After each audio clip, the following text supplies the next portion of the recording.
اللہ تعالیٰ کے فضل سے دنیا میں جماعت احمدیہ ترقی کر رہی ہے اور 200 ممالک میں پھیل چکی ہے اللہ کے فضل سے۔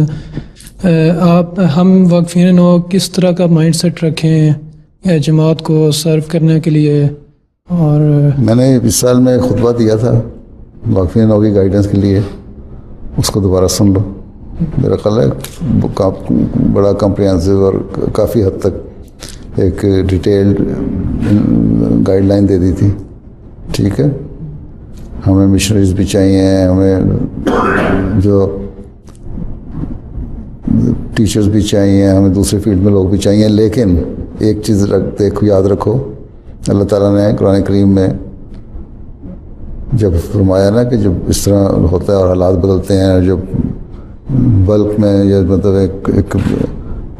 ایک بڑی تعداد میں لوگوں کو جب شمولیت شروع ہو جاتی ہے تو اس وقت تربیت کی کمی ہو جاتی ہے۔ اس لیے اپنی لوگوں کی تربیت ایسی رکھو، نمازوں کی طرف توجہ رکھو، قرآن کریم پڑھو، ترجمہ پڑھو، اور اپنی تربیت ایسی رکھو کہ تم لوگوں کے اپنے جو ہو رول ماڈل بن جاؤ ہر ایک نئے آنے والوں کے لیے۔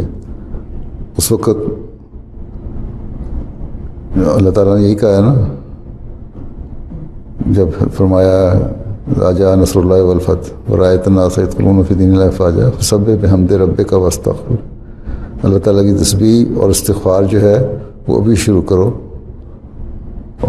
سمجھ آئی؟ تاکہ وہ آنے والا بھی کو لیے بھی نمونہ ہو، وہ بھی اس طرف توجہ دیں، اور تم لوگ بھی استغفار اور اللہ تعالیٰ کی تسبیح سے، اللہ تعالیٰ کے ساتھ تعلق سے ان کی تربیت کرنے والے بن سکو۔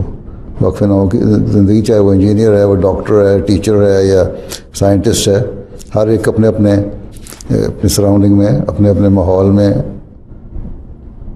وہ ایک رول ماڈل ہونا چاہیے، رائٹ؟